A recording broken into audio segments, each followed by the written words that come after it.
Good morning. कैसे हैं आप लोग? आपका स्वागत अभिनंदन करती हूँ। सबसे पहले शीतला माता की शीतला अष्टमी की हार्दिक शुभकामनाएं। चलिए आज मदर शीतला अष्टमी की कहानी सुनाती हूँ।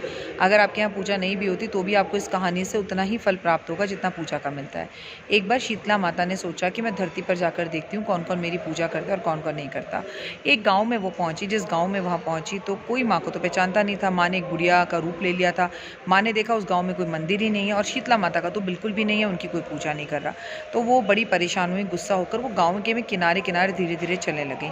इतने में किसी ने शीतला माँ के ऊपर की तरफ से, मतलब ऊपर फर्स्ट फ्लोर से माँ के ऊपर अपनी झुग्गी में से, मतलब जैसे घर के ऊपर घर कच्चे नहीं होते हैं, उसमें से जो है गरम गरम चावल का उबलता पानी डाला। वो सारा पानी शीतला माँ के सर पर से होता हुआ उनके शरीर पर गया।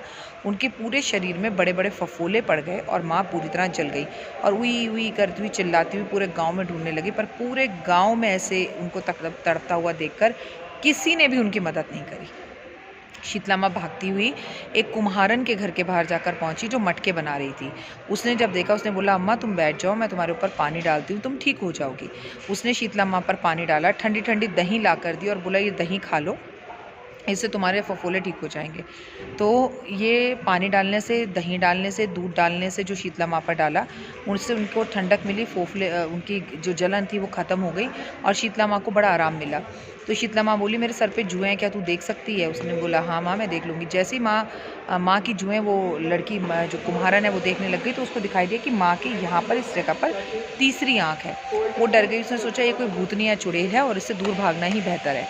वो भागने लग गई। इतने में शीतला माँ ने बोला, डरो मत, मैं कोई भूत या चुड़ैल नहीं हूँ, मैं तो शीतला माता हूँ जो धरती पर परीक्षा लेने आई थी, पर इस गांव में सबने मेरा दिल तोड़ा है। सबके सामने मैं भागती रही जलती हुई और किसी ने मेरी हेल्प नहीं करी, पर तुमने मेरी हेल्प करी।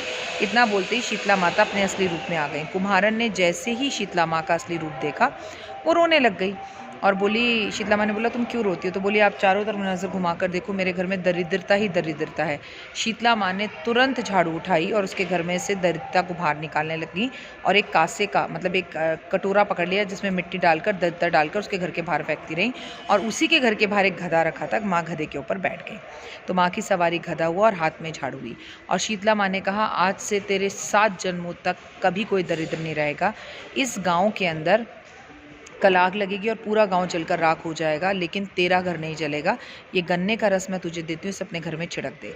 उसने गन्ने का रस जैसे ही अपने घर में छिड़का, पूरा का पूरा जो झोपड़ी थी वो महल बन गई, सोने चांदी हीरे मोती से भर गई और अगले दिन पूरा गांव जलकर राख हो गया, लेकिन इस कुम्हारन का घर नहीं जला।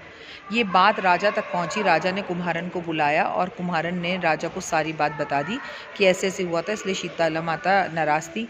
पता किया गया कल कौन सा दिन था, तो कल अष्टमी थी। उस दिन से इसका नाम शीतला अष्टमी रख दिया गया और राजा ने बोला कि कभी भी शीतला अष्टमी वाले दिन किसी के घर चूल्हा नहीं जलेगा, क्योंकि माँ को ना अग्नि से, आग से बड़ी प्रॉब्लम है, और क्योंकि आपको पता ही है क्यों है। और माँ को खाना भी बासी खिलाया जाता है, मतलब एक रात पहले। उस दिन चूल्हा आपके घर में जब तक नहीं जलता जब तक आप शीतला माता को कोई चीज़ भोग नहीं लगा देती। आज का दिन वही है। और उसके बाद उस नगर में हर साल शीतला अष्टमी की पूजा होने लगे। शीतला अष्टमी ना केवल आपके कष्टों तकलीफ़ों को दूर करती है, शीतला माता आपको धन दौलत पैसा वैभव यश देती है। शीतला माता के बारे में आपको एक बात और बता दूँ, शीतला माँ अगर अपने दिल से देने पर आ जाए तो ज़िंदगी में आपको यश वैभव सुख सुविधाएँ सब देती है। प्लस किसी इंसान में बहुत गुस्सा होता है ना, वो अपने गुस्से से बहुत परेशान हो, तो उसे आज से लेकर 1 साल तक लगातार शीतला माता पर कच्चा दूध अर्पण करना चाहिए और भगवान से कामना करना चाहिए कि मेरा गुस्सा मेरे काबू में हो जाए। मेरे गुस्से की वजह से मेरी फैमिली डिस्टर्ब है, मेरा घर डिस्टर्ब है, तो उसका गुस्सा भी काबू में होने लगता है। फिलहाल दीजिए इजाज़त। जय माता दी। नमस्कार।